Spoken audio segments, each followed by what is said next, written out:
Sorotan lain, saudara, polisi menggelar rekonstruksi kasus mutilasi dengan korban Rinaldi Harle Wismanu. Rekonstruksi awal digelar di Polda Metro Jaya untuk menggali penyidikan saat pelaku merencanakan pembunuhan dan menyimpan jenazah korban di apartemen Kalibata City.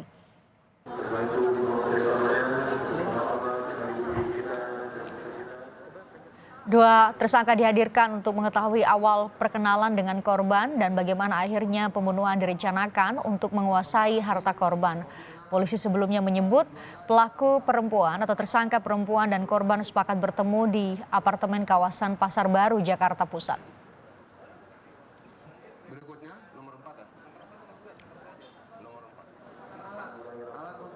Rekonstruksi di Polda Metro Jaya juga menggali peran masing-masing tersangka, termasuk saat jenazah korban dibawa dari Pasar Baru ke apartemen Kalibata City.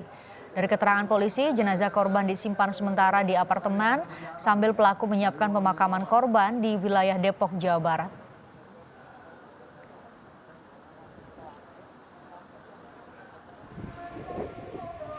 Ucapan duka cita terus mengalir ke rumah orang tua Rinaldi Harle Wismanu di Sleman, Yogyakarta. Keluarga juga menyatakan belum bisa memastikan kapan jenazah akan tiba di Sleman. Saat ini keluarga masih menunggu hasil penyelidikan polisi terkait tes DNA. Di lokasi rekonstruksi di Polda Metro Jaya ada jurnalis Kompas TV Tifal Solesa. Tifal, rekonstruksi apa yang saat ini tengah berlangsung dan kira-kira apa yang saat ini tengah didalami oleh pihak kepolisian? Kira-kira gambarannya begini, Fristian. Untuk pertama, saya bisa jelaskan dulu yang awalnya sempat dilakukan atau dijadwalkan melangsungkan olah tempat kejadian perkara di 3 titik. Polda Metro Jaya mengubah rencana itu menjadi 2 titik lokasi olah TKP. Baru saja berakhir olah TKP atau rekonstruksi di halaman Subdit Resmob Polda Metro Jaya yang sudah dimulai sejak pukul 3 sore tadi, dan baru saja dari pihak Polda Metro Jaya bersama dengan tersangka mengarah menuju ke Pasar Baru Mansion untuk dilakukan lanjutan rekonstruksi atau olah tempat kejadian perkara terkait dengan kasus pembunuhan disertai dengan tindak mutilasi ini. Untuk lokasi ini, di tempat kami melaporkan saat ini di Polda Metro Jaya, ada belasan adegan yang diperagakan oleh 2 tersangka terkait dengan bagaimana kemudian mereka mempersiapkan rencana mereka untuk menghabisi nyawa korban. Kemudian awal pertemuan mereka dalam hal ini korban dengan tersangka di salah satu kafe di kawasan Tanjung Barat.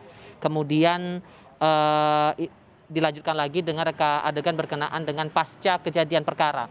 Saat mereka setelah menghabisi nyawa korban yang berlangsung saat itu di Pasar Baru Mansion, kemudian diupayakan dibawa jasad tersebut ke Kalibata City, Jakarta Selatan. Ada beberapa proses atau tahapan yang dilangsungkan di sana. Setelah jasad dimasukkan dalam tas, begitu kemudian tas itu dibawa atau koper itu dibawa ke salah satu kamar yang sudah mereka sewakan di Tower E 16AB. Itu keterangan dari pihak kepolisian, tempat di mana mereka membawa jasad korban yang sudah dipotong begitu. Jadi beberapa bagian dalam 2 koper dan juga 1 tas ransel. Nah, untuk menutupi ataupun tindak pidana yang mereka lakukan, tas dan juga ransel ditutupi atau dibaluri dengan bubuk kopi begitu. Kemudian juga ada rekonstruksi mereka menyiapkan beberapa barang di beberapa tempat berbeda dengan semangat untuk bisa menutupi tindak pidana yang mereka lakukan di Pasar Baru Mansion, Jakarta Pusat. Nah, sekarang dari pihak kepolisian bersama dengan para tersangka sudah bergerak menuju Pasar Baru Mansion, dan di sana nantinya akan dilakukan rekonstruksi bagaimana upaya menghabisi nyawa korban ini dilakukan di sana, Christian. Tifal, adakah nanti terbuka peluang ada pelaku lain atau tersangka lain selain keduanya, dan sudah dipastikan motif yang sudah disampaikan oleh pihak kepolisian adalah menguasai harta korban. Lantas apa, mungkin Anda bisa jelaskan, tadi disebutkan ada di salah satu apartemen lain yang akan didatangi atau di lokasi lain. Anda bisa jelaskan apa saja yang akan digali di sana? Sempat dikabarkan ada kemungkinan tersangka lain, tapi ini pun masih harus mengikuti perkembangan proses penyidikan yang dilakukan oleh pihak kepolisian. Itu keterangan Kapolda Metro Jaya, Erjana Nasujana, kemarin saat konferensi pers atas kasus ini dilakukan begitu oleh pihak kepolisian. Untuk perkembangannya sendiri itu yang akan kita tunggu juga bersama, apakah ada perkembangan motif lain atau ada hal-hal baru lain yang mungkin ada kaitannya dengan tindak pidana yang dilakukan oleh kedua tersangka terhadap korban yang diketahui merupakan manajer HRD di salah satu perusahaan swasta bidang konstruksi ini. Total 37 adegan yang dirangkum dari 13 TKP yang sudah dilakukan oleh pihak kepolisian pada hari ini, nantinya akan berlanjut lagi di Pasar Baru Mention begitu, dan kita akan lihat juga bagaimana proses dari upaya dari para tersangka ini menghabisi nyawa korbannya. Seperti yang kita ingat lagi dari keterangan pers yang disampaikan pihak Polda Metro Jaya kemarin begitu, motivasinya adalah motivasi ekonomi, ingin menguasai harta korban, dan dari keterangan pihak kepolisian kepada awak media kemarin bahwa para tersangka sudah mengambil alih dalam tanda kutip harta korban dengan besaran 97 juta rupiah. Harta itu kalau dari rekonstruksi yang kami lihat juga sudah digunakan oleh para tersangka untuk membeli sejumlah barang seperti emas dan juga sepeda motor. Kemudian apakah ada pihak-pihak lain yang juga mungkin saja terlibat dalam hal ini? Ini kita tunggu bagaimana perkembangannya nanti, Frestian.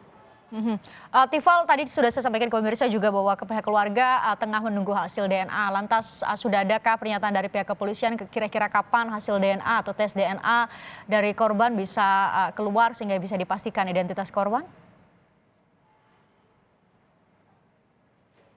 Ini yang juga masih kami tunggu karena fokus yang sampai saat ini dilakukan oleh pihak kepolisian untuk hari ini pada rekonstruksi atau reka adegan yang dilakukan para tersangka dari awal mereka merencanakan sampai akhirnya mereka dalam hal ini para tersangka begitu melakukan tindak pidana mutilasi dan juga upaya pembunuhan begitu terhadap korban.